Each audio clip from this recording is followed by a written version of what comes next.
கூட்டணி தொடர்பாக Marxist communist கட்சியுடன் சற்று நேரத்தில் திமுக பேச்சுவார்த்தை நடத்த உள்ளது. இதில் தொகுதி பங்கீடு இறுதி செய்யப்பட வாய்ப்பு இருக்கக்கூடிய நிலையில் இது தொடர்பான கூடுதல் விவரங்களை நம்முடைய செய்தியாளர் பாண்டியராஜிடம் கேட்கலாம். பாண்டியராஜ், யாரெல்லாம் இந்த கூட்டணி பேச்சுவார்த்தையில் கலந்து கொள்ள இருக்காங்க? இன்னைக்கு இறுதி செய்யப்பட வாய்ப்பு இருக்கா? தேவா, வரவிருக்கின்ற மக்களவை தேர்தலுக்கான நாடாளுமன்ற திமுகவினுடைய தலைமையில் தமிழகத்தில் இருக்கக்கூடிய இந்த கூட்டணிக்கான தொகுதி பங்கீடு பேச்சுவார்த்தையானது நேற்று தொடங்கியது அதிகாரப்பூர்வமாக.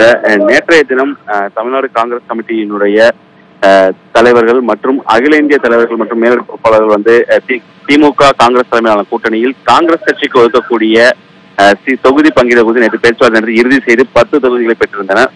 அதனைத் தொடர்ந்து திமுகவுடன் கடந்த காலங்களாகவே கூட்டணி இருக்கக்கூடிய தோழமை கட்சியாக இருந்து வந்தக்கூடிய மார்க்சிஸ்ட் கம்யூனிஸ்ட் கட்சி மற்றும் இந்திய கம்யூனிஸ்ட் கட்சி, அதே போல மதிமுக விடுதலை கட்சிகளுடன் பேச்சுவார்த்தையில் ஈடுபட இருக்கிறோம் என்று நேற்றைய தினம் திமுக தலைவர் மு.க. ஸ்டாலின் அவர்கள் தெரிவித்திருந்தார்.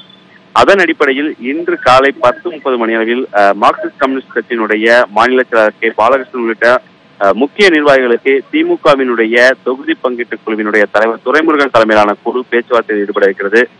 சென்னை அண்ணா அறிவாலயத்தில் நடைபெறக்கூடிய இந்த பேச்சுவார்த்தையில் திமுக தரப்பில் திமுகவினுடைய சார்பில் ஏற்கனவே அறிவிக்கப்பட்டிருந்த தொகுதி பங்கீட்டு குழுவினுடைய தலைவர் துரைமுருகன் தலைமையில் அமைப்பு செயலாளர் ஆர்.எஸ். பாரதி மற்றும் துணை பொதுச் செயலாளர் ஐ. பெரியசாமி மற்றும் திமுகவினுடைய உயர்நிலை செயல்திட்ட குழு உறுப்பினர்கள் 3 பேர், அதாவது பொன்முடி, ஏவா வேலு, கே. நேரு உள்ளிட்ட இந்த குழுவினர் பேச்சுவார்த்தை ஈடுபட இருக்கின்றனர். இந்த பேச்சுவார்த்தையின் போது திமுக தலைவர் மு.க. ஸ்டாலின் அவர்கள் கலந்து கொள்ளவில்லை. அதே போல மார்க்சிஸ்ட் கம்யூனிஸ்ட் கட்சியினுடைய சார்பில் கட்சியினுடைய மாநில செயலர் கே. பாலகிருஷ்ணன் மற்றும் கட்சியினுடைய மூத்த நிர்வாகிகள் மற்றும் முன்னாள் மாநில செயலர் ஜி. ராமகிருஷ்ணன் உள்ளிட்டோர் கலந்து கொள்வதற்கான வாய்ப்பு இருக்கிறது. தேவா, மற்ற கட்சிகள், குறிப்பாக விடுதலை சிறுத்தைகள், மதிமுக, இந்திய கம்யூனிஸ்ட் கட்சி, இந்த கட்சிகளுடைய பேச்சுவார்த்தை நிலவரம் எந்த அளவுக்கு போயிட்டு இருக்கு?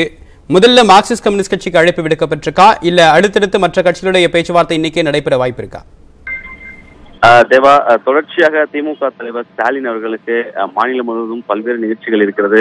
அதே நேரத்தில் திமுகவினுடைய கூட்டணி கட்சிகளுக்கான அந்த இடங்களை உறுதி செய்வதிலும் அவர்களுக்கான நேரம் குறைவாக உள்ள காரணத்தினால் இன்றைய தினமே பிற கட்சிகளுடனும் பேச்சுவார்த்தையில் நடைபெறுவதற்கான வாய்ப்பு இருக்கிறது. தேவா, குறிப்பாக இன்று காலை 10:30 மணி அளவில் மார்க்சிஸ்ட் கம்யூனிஸ்ட் கட்சியினுடன் பேச்சுவார்த்தை நடைபெற இருக்கிறது.